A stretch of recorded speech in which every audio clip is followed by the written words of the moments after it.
पुष्पा और उसकी पत्नी और उसका पति जब तप करते हैं तब वो देवकी और वसुदेव के रूप में कृष्ण ऐसे पुत्र को प्राप्त करते हैं। मेरे कहने का अभिप्राय, उत्तम संतानों को प्राप्त करने के लिए माता पिता को तप करना पड़ता है, सैनिक बनना पड़ता है।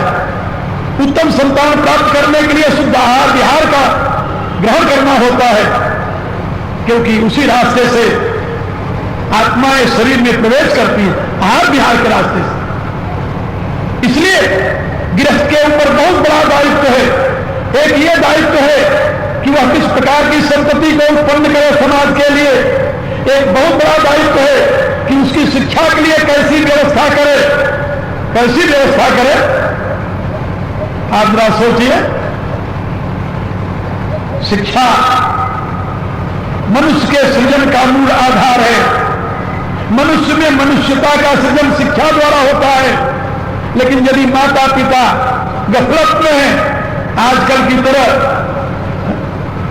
अपने बच्चों को अधिक से अधिक धन लगा करके उन स्कूलों में पढ़ाने के लिए लालायित रहते हैं जिनको कॉन्वेंट कहते हैं, जो अंग्रेजी संस्कार, पश्चिमी सभ्यता के संस्कारों से उनके संतानों को भर देता है, जिसके जीवन में वह सात्विकता के लिए स्थान ही नहीं रह जाता। क्या बताऊं आपको, आप लोग सारी बातें जानते हैं। इसलिए संतानों को कैसी शिक्षा देनी चाहिए, कैसी संतान होनी चाहिए, फिर उनको कैसी शिक्षा देनी चाहिए, ये दोनों दायित्व गृहस्थ के ऊपर है। और इतना ही नहीं, आगे वानप्रस्थी और सन्यासी जो है वो भी तो गृहस्थ के ऊपर ही रहते हैं।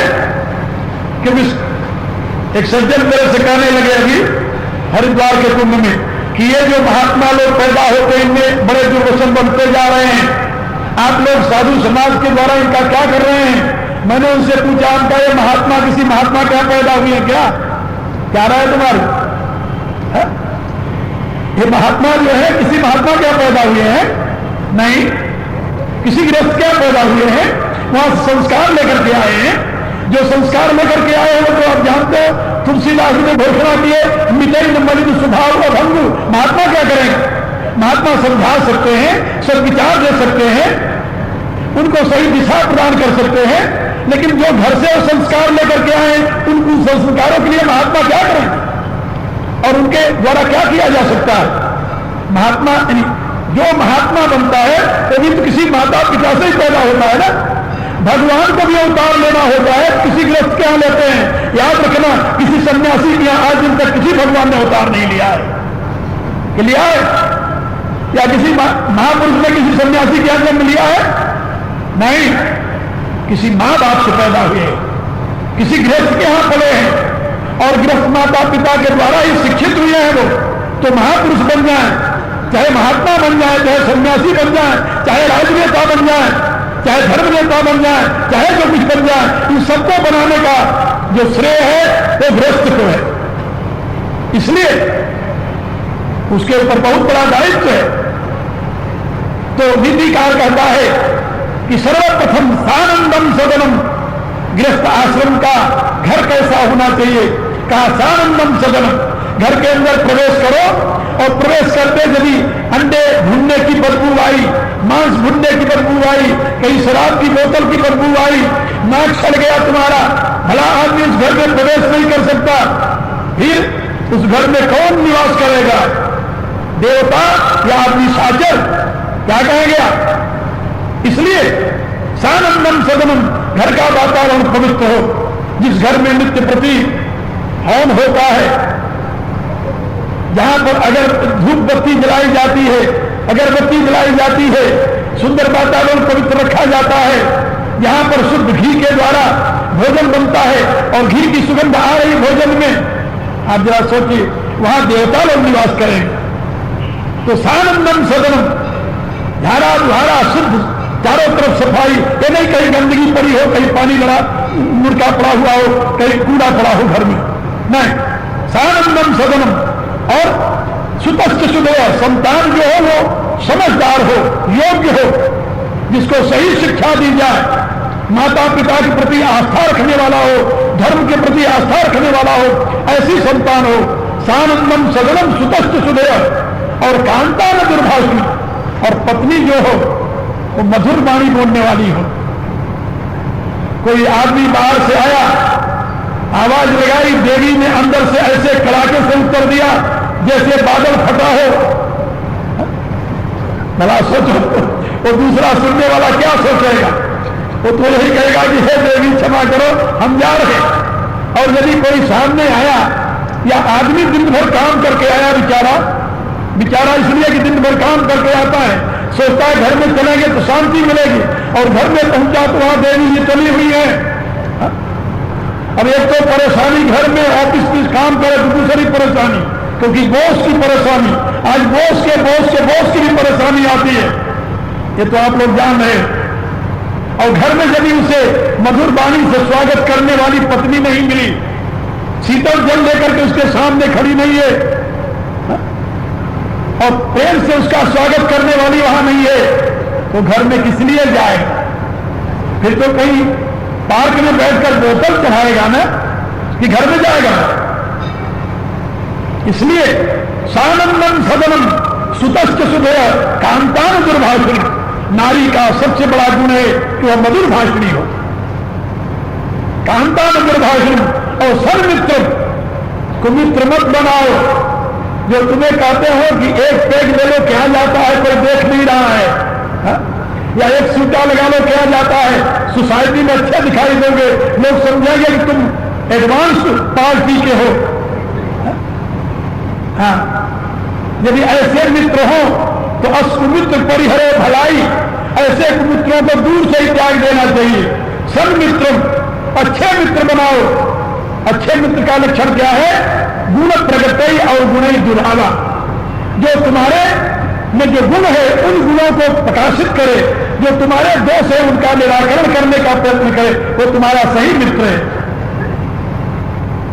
नहीं तो कवि हुए हैं भारत में गिरधर, उन्होंने एक कुंडलिया लिखी, साईं या संसार में मतलब के सब यार, मतलब का व्यवहार, पैसा जाके पास है सब ताको यार, है सब ताको यार, यार संग ही सब डोले, और पैसा रहे न पास यार मुझते नहीं बोले।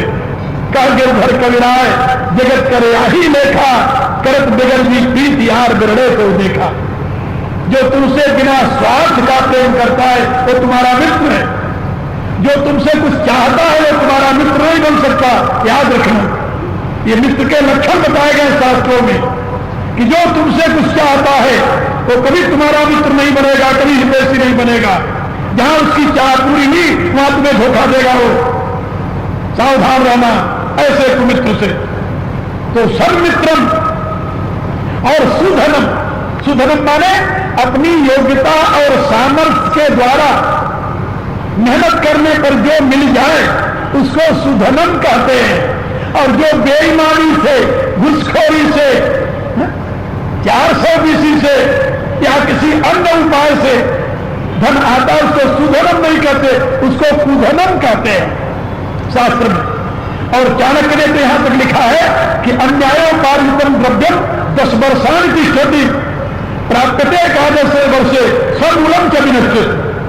अन्याय के द्वारा जो धन एकत्रित किया जाता है वो मुश्किल से 10-5 वर्ष तक रहता है, और जब वो जाता है तो उस कमाने वाले को साथ लेकर के समाप्त हो जाता है।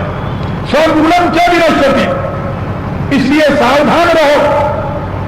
सुधनम, अपनी मेहनत की कमाई खाओ, अमृत है।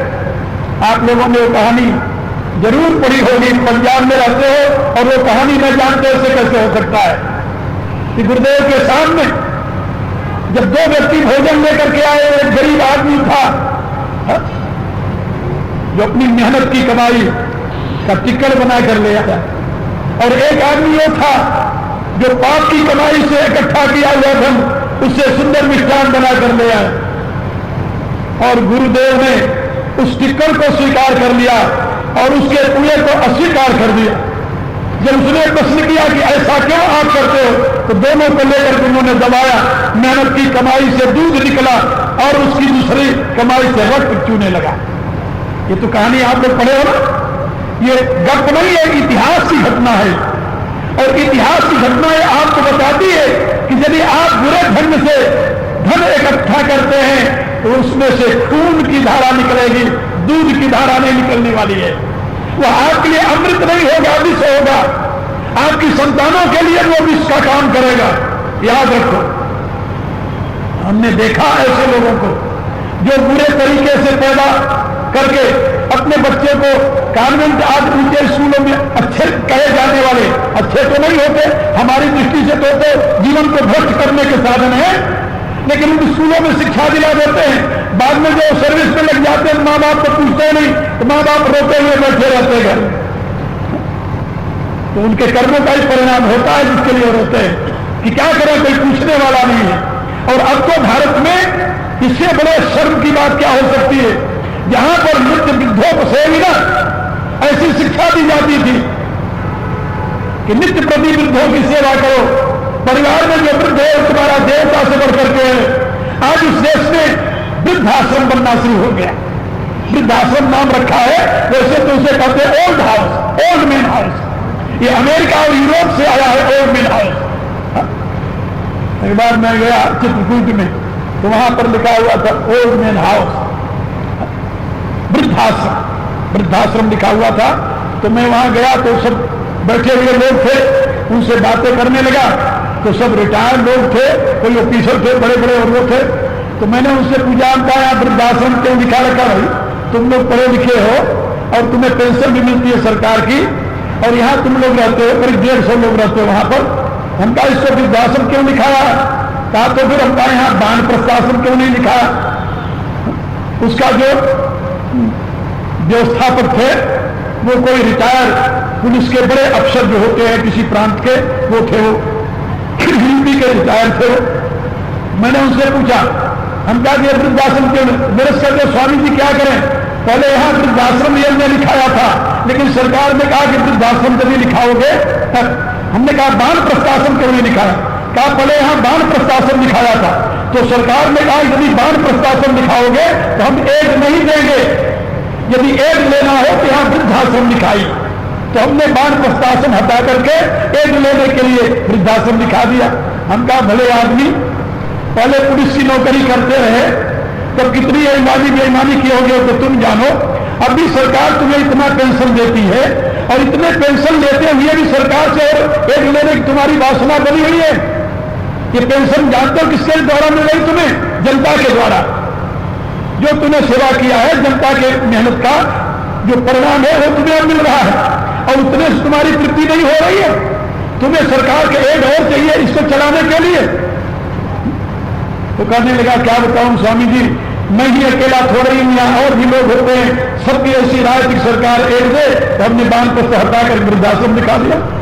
तो भारत की भी ये गति हो रही है धीरे धीरे वृद्धाश्रम के नाम। सारी संस्कृति बदलती जा रही, सारे पश्चिम के नकल होते जा रहे हैं। और इतना ही नहीं, ये सब कुछ क्यों हो रहा है? वही बुरी कमाई का परिणाम। इसलिए याद रखो, सन्मित्रम सुधनम, मेहनत की कमाई का जो है वो अमृत है, और गलत रास्ते से लाया हुआ धन जिससे भी बदतर है। सन्मित्रम सुधनम, और स्वयोषित रति, अपनी स्त्री में अनुराग, अपनी स्त्री में रति माने अनुराग हो, और स्त्री में नहीं। जो स्वयोषित रति रखने वाला है वही का गृहस्थाश्रम धन्य है, उसी का गृहस्थाश्रम धन्य है, दूसरे का नहीं। इसलिए स्वयोषित रति और आज्ञा परा सेवका, और उसके जितने छोटे परिवार में हो सब आज्ञाकारी। और इतना ही नहीं, आतिथ्यम शिव पूजनम प्रतिदिनम, कोई अतिथि आ जाए उसकी सेवा हो घर में, भगवान शंकर की नित्य प्रति आराधना होती रहे घर में, किसी भी रूप में भगवान की आराधना होती रहे। आतिथ्यम शिव पूजनम प्रतिदिनम, और मिष्टान पानम भी है, और घर में नित्य प्रति भोजन के साथ कुछ मिष्टान खाए। ये मांस मदिरा और गंदी वस्तुओं के खाने की बजाय जिससे बुद्धि पतित होती है, उत्तम पदार्थों का सेवन करे। मिष्टानम, इसके साथ साथ साधु संगम उपास्ति सततम, और सदैव सत्पुरुषों का संग किया करो। दूषित पुरुषों का संग करोगे तो कुसंस्कार आएंगे। सत्संग में जाकर बैठोगे, विद्वानों की बात सुनोगे, महात्माओं की बात सुनोगे तो अच्छे विचार बनेंगे। साधु संग उपास्ति सततम, इसलिए यहां सततम लगाया है, जो सदैव सततम निरंतरम साधु संगम उपाधि। तो धन्य गृहस्थ आश्रम, ऐसा जो गृहस्थ आश्रम है वो धन्य है। तो धन्य गृहस्थ आश्रम बनाने के लिए जो मैंने आपको बातें बताई है, इस पर मनन कीजिए। और इसी का उपदेश ये आर्य संस्कृति है, वैदिक संस्कृति है, भारतीय संस्कृति है, इसका उपदेश विभीषण जी उनको दे रहे हैं जो राक्षसी आसुरी संस्कृति में पले हुए हैं। क्या भाई विभीषण भी तो उसी में पला था, तो विभीषण को यह ज्ञान कहां से आ गया? एक बात याद रखो, यहां एक बात बहुत महत्व की मैं आपको बताने जा रहा हूं। विश्वास ऋषि के वैसे शास्त्र इतिहास में हमारे 3 पत्नियां थी। वो ऐसी पत्नियां नहीं थी, उन दिनों की प्रचलन यानी दिशा अलग थी, व्यवस्था अलग थी, और उत्तम संतान प्राप्ति के लिए ऋषियों के पास लोग अपनी पुत्रियों को भेजते थे और उनसे वो संतान ग्रहण करती थी। इसी प्रकार से पहली स्त्री से उनको कुबेर नाम का पुत्र प्राप्त हुआ, जो यक्षपति बना। आप लोग जो कहते कुबेर का धन है, वो कुबेर रावण का बड़ा भाई था। वो स्त्री जो थी एक ऋषि कन्या थी, और दूसरी स्त्री जो थी, एक बार सुमाली नाम का दैत्य विचरण कर रहा था, उसने कुबेर को देखा। कुबेर को देख करके उसको क्या हुआ कि मेरे पुत्री को भी ऐसे पुत्र उत्पन्न हो जाए तो मैं धन्य हो जाऊंगा। उसने पता किया कि ये किसका पुत्र है, बताया विश्रवा का। तो वो अपनी लड़की को विश्रवा ऋषि के पास भेज दिया कि तुम जाओ ऋषि से संतान की याचना करो। वो कैकसी चली आई विश्रवा ऋषि के पास, उसने संतान की याचना की। और उन दिनों एक कानून था, एक नियम था कि यदि कोई स्त्री संतान की याचना करती है तो उसको ऋषि अस्वीकार नहीं कर सकते। एक सिद्धांत उन दिनों नियम था ऐसा। कई नियम थे, वैदिक काल में अब बदल गए। परिणाम यह हुआ, उस विदेशी महिला से 3 संतानें हुई, 2 लड़का और 1 लड़की। एक लड़का जिसका नाम था रावण, बड़ा लड़का, दूसरा लड़का जिसका नाम था कुंभकर्ण, और तीसरी लड़की थी जिसका नाम था सुपर्णखा। उस महिला का नाम था कैकसी, वो सुमाली की पुत्री थी। और एक तीसरी और देवी थी जिसका नाम था राका, वो भारतीय नारी थी। भारतीय नारी थी, उसके हृदय में आकांक्षा हुई संतान की, तो उसने ऋषि से याचना की, तो उसको 2 संतानें हुई, एक पुत्र और एक पुत्री। पुत्र का नाम था विभीषण और पुत्री का नाम था त्रिजटा। आप लोगों ने रामायण को पढ़ा होगा। त्रिजटा जो थी वो सीता की संभाल करने वाली एक महान देवी थी, महिला थी। लंका में सीता की यदि किसी ने संभाल की तो त्रिजटा ने की थी। वो विभीषण की बहन थी छोटी। तो ये 2 जो संतानें थी वो भारतीय नारी की थी। इसलिए विश्रवा का संस्कार और माता का संस्कार दोनों संस्कारों से युक्त थे विभीषण। इसीलिए विश्रवा ने विभीषण को रावण के साथ भेजा कि ये आर्य संस्कृति पर आघात करने वाला दैव योग से एक विदेशी महिला के माध्यम से उत्पन्न हुआ है, और मां उसकी बड़ी तीव्र अपने संस्कारों से युक्त है। इसलिए इस संतान को वो मोड़ेगी अपनी तरफ और उसको भ्रष्ट करेगी तो तुम साथ रहो, ये ऐसा अन्याय न करने पावे, और यदि करे तो तुम समाज की रक्षा के लिए प्रयत्न करना। पिता की प्रेरणा से विभीषण रावण के साथ गया और वो लंका में रहा। छोटा भाई होने के नाते रावण भी उसको प्यार करता था, स्नेह देता था, लेकिन मां की कुत्सित संस्कारों से युक्त होकर के रावण आसुरी संस्कारों से संबंधित हो गया। आप लोग जानते हो, एक विदेशी महिला जो विश्वदा ऐसे ऋषि की पत्नी बनी, जो ऐसे ऋषि से संतान उत्पन्न किया, रावण जो बाल्यकाल में महान धर्मात्मा, महान आस्तिक, भगवान शंकर का भक्त और वेदज्ञ और विद्वान बना, लेकिन मां के कुसंस्कारों ने उसे राक्षस बना दिया, क्योंकि वो विदेशी महिला थी, उसके संस्कार विदेशी थे। ये भूल जाओ कि विदेशी महिला यदि किसी भारतीय पुरुष से संबंध कर लेगी तो भारत की हो जाएगी या भारतीय संस्कार उसमें आ जाएंगे। लेकिन दुर्भाग्य इस देश का, वर्तमान में आप लोग देख रहे हो, लोग यही चाहते हैं कि भारत में तो कोई भारत को संभालने योग्य है नहीं, अब एक विदेशी महिला है वो यदि भारत को संभाल ले तो भारत का उत्थान हो जाएगा। कितनी बुद्धिहीनता इस देश में फैली है। जो देश विद्या का केंद्र है, बुद्धि के विकास का केंद्र है, जो धर्म का केंद्र है, वहां के नागरिकों का मार्गदर्शन एक ऐसी विदेशी महिला कर रही है जिसको मैं क्या बताऊं, आप लोग भी जानते हैं। ये दुर्भाग्य नहीं तो और क्या कहा जाए। और ये नेता हमारे जो अपने आप को बहुत समझदार समझते हैं, उनकी दुर्गति जरा देखिए। उनका अपने पर से विश्वास समाप्त हो गया और भारत पर से विश्वास समाप्त हो गया, भारत की बुद्धि और भारत की योग्यता पर से विश्वास समाप्त हो गया। अब उनकी आशा है कि ये जो इटली से आई हुई योग्यता और सामर्थ्य है वो हमारा उद्धार कर देगी। इससे और पतित क्या हो सकता है, पतन क्या हो सकता है इस समाज का, जरा सोचिए आप। खैर, मैं आपको बता रहा था कि विभीषण एक भारतीय नारी की संतान, इसलिए उसमें भारतीय संस्कार है, वो आर्य संस्कृति का पुजारी है, वो लंका में रहता हुआ भी आर्य संस्कृति को लेकर बैठा हुआ है अकेला।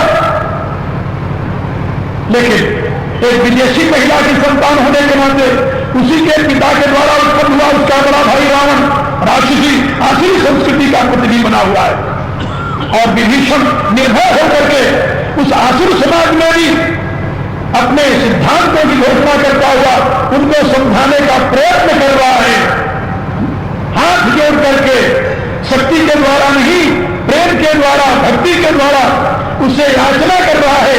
जो कृपाल पूछो वही दाता, मति अनुरूप कहूं हित दाता, जो आत्म चाहे कल्याण, सुजस सुमति शुभ गति सुख दाना। ये भारतीय सिद्धांत है, भारतीय संस्कार है। सो पर नारी मिलाल गुसाई, तजई चौथ के चंद किनाई। यहां पर काम से बचने की बात कही उसने, सैनिक जीवन जीने की बात कही। आगे फिर वो कहता है 14 भूम एक पति होई, भूत द्रोह तिष्ठई नहीं सोई। चाहे 14 भूमों का एक कोई स्वामी क्यों न बन जाए, लेकिन जिसके हृदय में क्रोध है, जो प्राणियों से द्वेष करता है, वो जीवित नहीं रह सकता, नहीं रह सकता। तो काम के बाद क्रोध का स्थान है। काम, क्रोध, लोभ, ये क्रम है। तस्माद एक प्रेम तुझे भगवान ने कहा है। तो काम के पश्चात वो क्रोध की चर्चा कर रहा है कि 14 भुवन एक पति होई, भूत द्रोह तिष्ठई नहीं सोई। और क्रोध के पश्चात लोभ की चर्चा कर रहा है कि गुण सागर नागर नर जेऊ, अलग लोभ बोले कही कि क्यों, जो गुणों का समुद्र हो, गुण नागर, गुण सागर, नागर नर जो बहुत चतुर हो, वो यदि थोड़ा सा भी लोभ करे तो उसको कोई अच्छा नहीं कहेगा। यानी कामी को, क्रोधी को, लोभी को ये समाज आदर नहीं देता। और हे नाथ, आप इन तीनों रोगों से ग्रस्त हैं, आपकी पूरी मंडली ये तीनों रोगों से ग्रस्त है, विभीषण कह रहा है। आप देखिए उसका साथ रावण के दरबार में, जहां राक्षसों का ही समूह बैठा हुआ है, क्योंकि कैकसी बड़ी निपुण थी, बड़ी निपुण थी। उसने अपने संपूर्ण संतानों की उत्पत्ति असुर जाति के साथ संयोग करके करा। उसके पुत्र और पुत्रियां जितनी थी सबका संबंध उसने असुर जाति से किया, और वहां पर आर्य संस्कारों का केवल एक व्यक्ति रह गया था, विभीषण, और उसकी बहन शकुंतला। स्त्रियों में उसकी बहन और पुरुषों में एक विभीषण। बाकी रावण का सारा परिवार आसुरी संस्कारों से युक्त हो गया। रावण का जो नाना था सुमाली, वो भी बहुत कुशल था, इसलिए रावण का विवाह उसने एक अनारी स्त्री से कराया, मैं दानव की लड़की, जो रहने वाली मेक्सिको की थी। मेक्सिको तो जानते हो जहां पर है, साउथ अमेरिका। हाँ, वाल्मीकि रामायण पढ़िए, पूरा साउथ अमेरिका में उसमें वर्णन आता है। और मेक्सिको की रहने वाली थी वो मंदोदरी, जिसका नाम था मैं तनया मंदोदरी नामा, जिससे रावण का विवाह हुआ। तो मैं आप लोगों को बता रहा था कि उस आखिरी समाज में आर्य संस्कृति का उद्घोष करने वाला भारतीय नारी के गर्भ से उत्पन्न हुआ विभीषण अपने पिता के सद्गुणों से युक्त भगवान का अनुचरानुरागी भक्त, उनको सन्मार्ग पर ले जाने का प्रयत्न कर रहा है। लेकिन परिणाम क्या होगा आप जानते हो, आगे वो आज नहीं मैं कल बताऊंगा। आप लोग इन विचारों को वर्तमान के संदर्भ में भी समझें कि आसुरी संस्कारों में और भारतीय संस्कारों में, दैवी संस्कारों में क्या भेद है, और अपने जीवन के अंदर में झांक कर देखें कि आप आसुरी संस्कारों की वृद्धि में आगे बढ़ रहे हैं या दैवी गुणों को स्वयं में विकसित करने का प्रयत्न कर रहे हैं। ये इतिहास के पन्नों में जो कुछ लिखा गया है वो केवल पढ़ करके याद करने के लिए नहीं है, वो अपने जीवन में उतारने के लिए है। जिन जिन दोषों से पूर्व के लोगों का पतन हुआ है उन दोषों का हम त्याग करें, और जिन जिन गुणों से लोगों का उत्थान हुआ है उन गुणों को हम ग्रहण करें। इसी में हमारा कल्याण है। इसके आगे की बात आप लोगों को कल सुनाई जाएगी। प्रार्थना कीजिए। यदि प्रेम प्रभु से चाहता,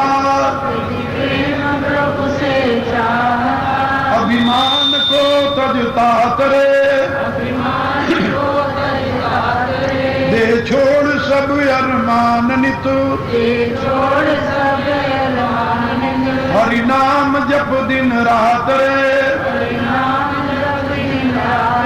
संसार के वैभव सभी, तू ज्ञान जलती आगरे, दे त्याग रे सुख स्वप्न का, बीती निशाय बजागरे, नाते सभी तन से किए, माँ बाप पुत्र कलत्रये, साथी सहोदर अपन को, भूला फिरे लखियत्रये, है व्यर्थ ही ममता किया, ना अंत को संग लागरे, तू देख आंखें खोल के, बीती निशाय बजागरे, प्यारे तुम्हारे प्रेम के, जो पात्र हैं संसार में, वे जाएंगे सब एक दिन, तज के तुम्हें मझधार में, साथी न होगा तन तेरा, जिससे अधिक अनुराग रे, तू धाग तनपुर छोड़ के बीती निशाय बजागरे तू तन नहीं तू मन नहीं ना इंद्रिया चित बुद्धि है प्राकृत गुणों के खेल में भूला हुआ निज शुद्धि है करता नहीं तू कर्म का अभिमान तन का त्याग रे पहचान अपने आप को बीती निशाय बजागरे सर्वे भवन्तु सुखिनः सर्वे सन्तु निरामयाः सर्वे भद्राणि पश्यन्तु मा कश्चित् दुःखभाग् भवेत् ॐ पूर्णमदः पूर्णमिदं पूर्णात् पूर्णमुदच्यते पूर्णस्य पूर्णमादाय पूर्णमेवावशिष्यते ॐ शान्ति शान्ति शान्तिः।